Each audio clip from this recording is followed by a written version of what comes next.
Muito obrigado. Muito obrigado, Sr. Presidente, Srs. Deputados. Só 3 notas muito rápidas. Uma tem um pouco ainda de caráter relativamente genérico, mas para dizer o seguinte, quer dizer, este é um diploma, é apenas um dos diplomas que estão previstos virem a surgir, digamos, nos próximos tempos. Portanto, é o primeiro de um conjunto de muitos outros que vão surgir, que vão ser sucessivamente apresentados e que todos têm uma linha e uma característica comum, que é reduzir os direitos dos trabalhadores.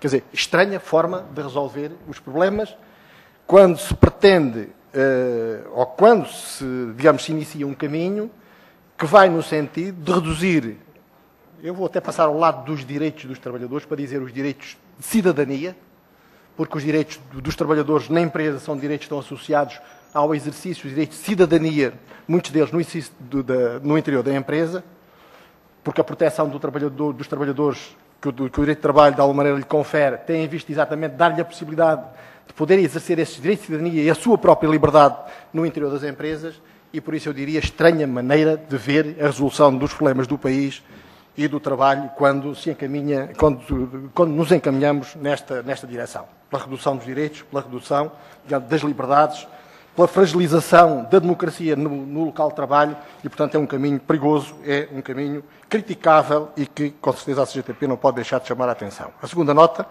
tem a ver com a questão da constitucionalidade. A Assembleia da República já apreciou esta matéria, nós temos dúvidas, como dizemos no nosso parecer. Certamente que o Tribunal Constitucional vai ter a oportunidade de se debruçar sobre isto, mas a verdade é que este processo é um processo feito à pressa.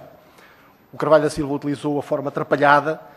Eu acho que é uma forma, de alguma forma, significa exatamente isto, mas é um processo feito à pressa, demasiado à pressa, e que tem aqui algumas fragilidades. Vamos ver como, fragilidades do ponto de vista constitucional, vamos ver em que medida é que há também a coragem para assumir as coisas e manter o nosso processo legislativo, eu diria todos os nossos processos legislativos, nomeadamente na área do trabalho, porque é essa essencialmente nos preocupa e que tem a ver com o nosso âmbito de atuação, mas em que medida é que há a coragem de tratar e de ser rigoroso, suficientemente rigoroso, do ponto de vista constitucional, para, pelo menos, deste ponto de vista, não se violar a Constituição e fazer as coisas como deve ser. Nós temos dúvidas do modo como este processo está a ser conduzido digamos, do modo como este processo tem sido conduzido. A outra nota tem a ver com uma justificação que é apresentada para esta alteração e que tem a ver com a aproximação legislativa a outros modelos europeus. No caso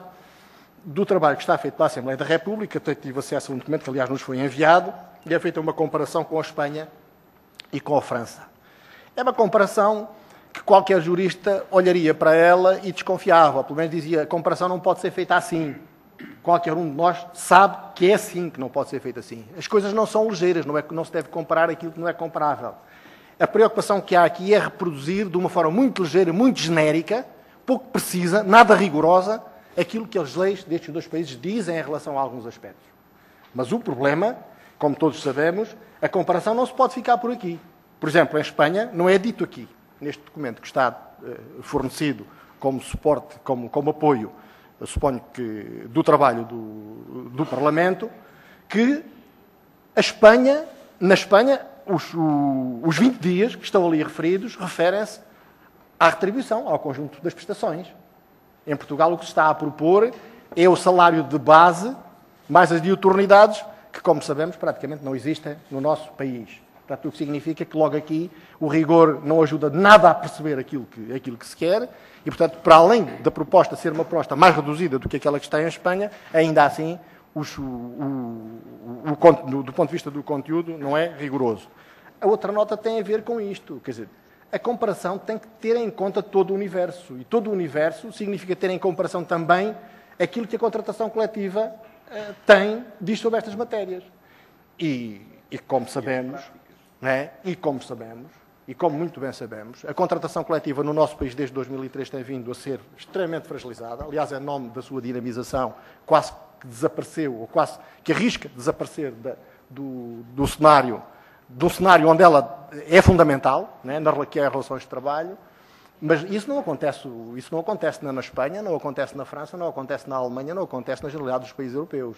E, portanto, aí estão fixadas condições de indenização É muitas dessas situações que nada têm a ver com aquilo que está escrito na lei. Aliás, há um exemplo que é muito significativo disto.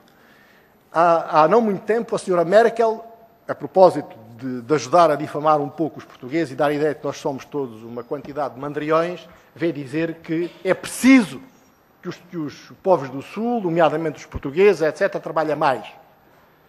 A senhora Merkel esquecia-se que a Alemanha tem, de facto, 48 horas, ainda tem 48 horas como tempo de trabalho. Mas a Alemanha trabalha menos que a França, que tem 35. E trabalha muito menos que os portugueses, quase 400 horas que os portugueses, que têm 40 horas máximo de horário de trabalho. Quer dizer, o que quer dizer que a comparação legislativa, que é aquilo que falei, em falta de rigor, na comparação, e portanto a comparação tem que ser feita tendo em consideração todo o universo. E eu quero dizer uma coisa, senhores deputados. Nós já andamos todos aqui, pelo menos há muitos de nós, há alguns anos. E cansa-nos, de alguma maneira, já ouvir sistematicamente coisas desta natureza. Porque todos nós sabemos que o que se está a dizer não é rigoroso.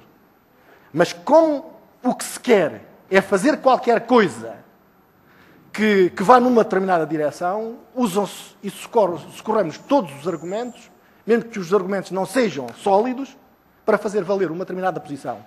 Isto é, nós arriscamos e somos frequentemente, naquela expressão bem portuguesa, somos mais papistas que o Papa.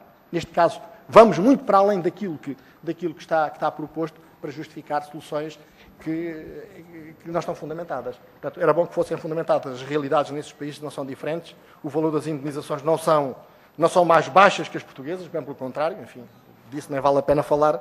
E é preciso rigor. E estes processos legislativos não podem ser feitos à pressa, devem ser feitos com tempo e devem ser, sobretudo, ter como suporte de trabalho um trabalho de rigor que se quer fazer comparação. Sr. Presidente, permita-me só uma nota que não mencionei, mas que para nós tem relevo.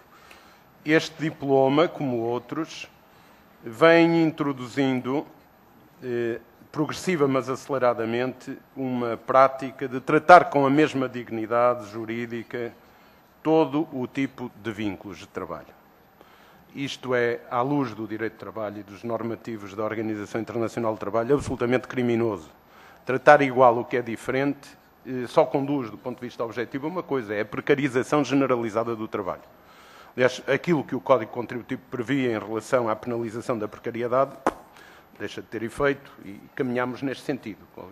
E, portanto, este aspecto que um autor nesta matéria há muito chama a atenção, há alguns anos chama a atenção, estou-me a referir ao professor Júlio Gomes, da Universidade Católica, é uma das marcas mais negativas que se vem desenvolvendo e aceleradamente e que leva a isto. Não é? É que trata tudo como se tivesse, todo o tipo de vínculos, cada vez mais como se tivesse o mesmo valor jurídico. E isto é a destruição da proteção no emprego, imparável, absolutamente imparável.